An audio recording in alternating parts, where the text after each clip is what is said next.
선한, 착한, 또 성실했던 왕이 아니라 하나님의 말씀 앞에서 반응하고요. 또 그 반응 때문에 나라가 움직였고 하나님의 마음을 움직이게 했던 그런 왕이었습니다. 오늘 본문은 이 왕의 18번째 해의 이야기를 다루고 있는데요.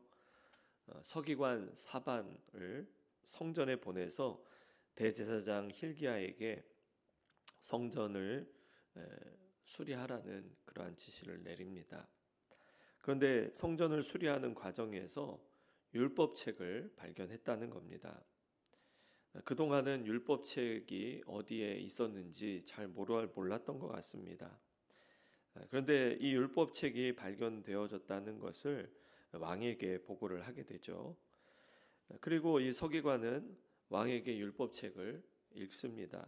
그런데 왕이 율법책을 듣는 중에 옷을 찢으며 통곡했다라고 말씀하고 있습니다. 왕은 그 말씀에 곧바로 실행을 옮기게 되죠. 반응을 하게 됩니다. 주요 직책의 사람들에게 명령을 하는데요. 무엇을 얘기하냐면 이 말씀에 대해서 여호와께 물으라, 여호와께 아뢰라라고 그렇게 명령을 한 겁니다. 그동안 불순종해 온 것 때문에 하나님의 진노가 이렇게 커졌는데 하나님께 다시 물으라는 거예요.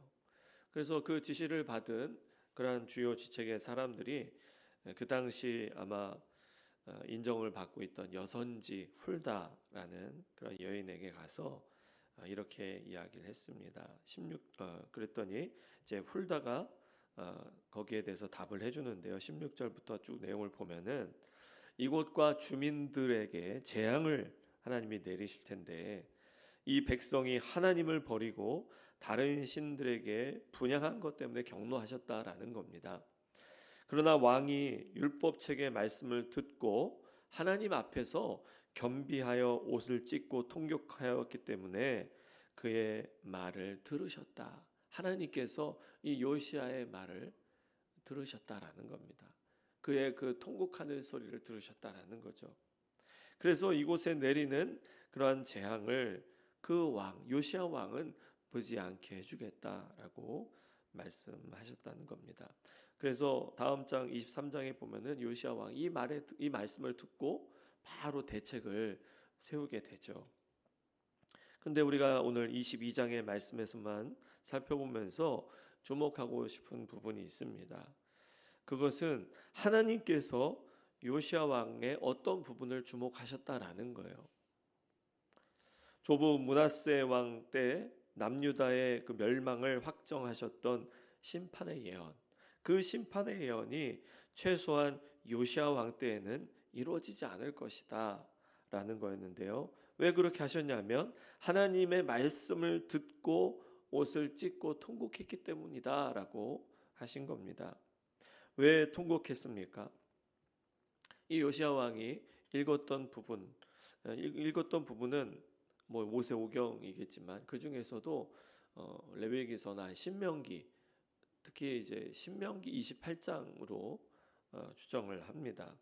거기에는 하나님의 말씀을 지켰을 때 하나님께서 복을 주시는 내용도 나오지만 아주 긴 절에 걸쳐서 하나님의 말씀을 순종하지 않을 때 임하게 될 그 심판, 저주의 내용이 나오고 있습니다. 그래서 이러한 부분들을 읽고 23장에 보면 그 부분과 관련된 그 개혁들을 이루어가거든요. 특히 말씀에 순종하지 않을 때 임하는 이 저주의 말씀, 이 말씀들 앞에서 요시야가 그냥 지나치지 않은 겁니다. 이걸 심각하게 받아들인 거예요. 나와 상관없는 말씀이 아니라 나와 우리 나라에 직접 영향을 미치는 말씀으로 받아들였다는 겁니다. 그리고 이 말씀대로 이루어질 것에 대해서 믿은 겁니다. 그랬기 때문에 옷을 찢고 통곡한 거죠. 우리도 예수님을 처음 영접했을 때 그러한 경험이 있지 않습니까? 예수님의 십자가가 그냥 예수님, 그냥 인류의 그냥 유명한 훌륭하신 4대 성인 중에 한 명, 뭐 이런 식으로 생각하다가 나의 죄를 위해서 죽으셨구나. 내 죄값을 치르셨구나.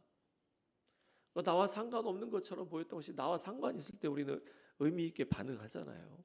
요시아가 그렇게 반응을 한 겁니다.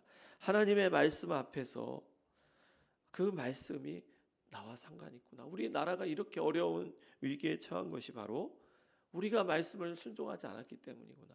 그러면서 회개한 겁니다.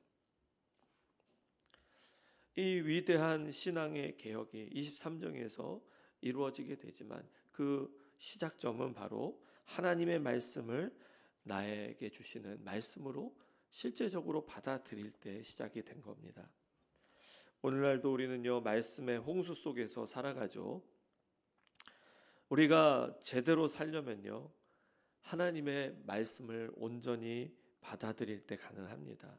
내 삶의 진정한 변화는요, 하나님의 말씀을 온전히 믿고 나에게 주시는 말씀으로 받아들이기 시작할 때 변화가 일어나는 것입니다. 요시아는 율법책을 듣고 옷을 찢고 통곡했다고 했습니다. 그 말씀을 듣고 야, 무섭다. 거기서 끝나지 않았습니다. 그 말씀을 자신의 삶과 이 시대를 향한 하나님의 진짜 지금 하시는 말씀으로 들었던 것입니다. 이 시대에도 우리는 말씀을 많이 듣지만 내 삶과 전혀 상관없는 그런 말씀으로 이야기처럼 그냥 넘겨버리는 그러한 모습으로 우리는 말씀을 대하고 있지는 않은지 돌아봐야 됩니다. 말씀을 듣고도 무뎌진 마음, 계속해서 말씀을 듣지만 계속해서 타협을 하고 남의 이야기처럼 흘려보내는 그러한 익숙함이 어느새 우리에게 자리 잡고 있진 않은지. 개혁, 진짜 개혁은요, 하나님의 말씀을 하나님이 나에게 주시는 음성으로 들을 때 시작이 되는 것입니다. 또한 우리가 주님 앞에서 눈물을 흘리기 시작할 때, 통곡하기 시작할 때 은혜의 문이 열리고요, 회복의 문이 열리게 될 줄로 믿습니다. 하나님은 요시아 한 사람의 겸손 앞에서 심판을 미루셨습니다. 오늘 우리의 교회와 가정과 민족, 이 나라, 이 시대 가운데서도 우리가 이 말씀, 우리에게 주시는 말씀들을 나에게 주시는, 오늘 이 시대에 주시는 말씀으로 반응할 때에 하나님은 다시 한번 그 말씀에 순종하는 사람들을 통해서 새로운 변화를, 생명의 역사를 이루어 가실 것입니다. 이 믿음을 가지고 주님 앞에 하나님 나에게 주시는 말씀으로 받아들이겠습니다. 믿음으로 기도하며 나아가시기를 축복합니다. 기도하겠습니다. 하나님 아버지, 오늘 요시아가 하나님 말씀 앞에 반응하여 하나님이 그 시대에는 심판을 행하지 않겠다라고 하시는 그 약속을 들었습니다. 하나님, 이 요시아에게 임했던 하나님의 말씀이 살아 역사하셔서 정말 통곡하게 하고 진정한 회개에 이르게 하시는 그 역사를 보았는데, 오늘도 우리가 수없이 많이 듣는 그 말씀들 앞에서 나에게 주시는 말씀을 듣게 해 주시옵소서. 오늘 나에게 이 시대에 주시는 말씀으로, 때로는 우리에게 복을 주시기도 하지만 말씀에 순종하지 않을 때 저주하시겠다, 심판하시겠다고 하시는 경고의 말씀도 나에게 주시는 말씀으로 받아들일 수 있는 믿음을 주옵소서. 그래서 주님, 오늘 이 시대에도 주님의 구원이 필요합니다.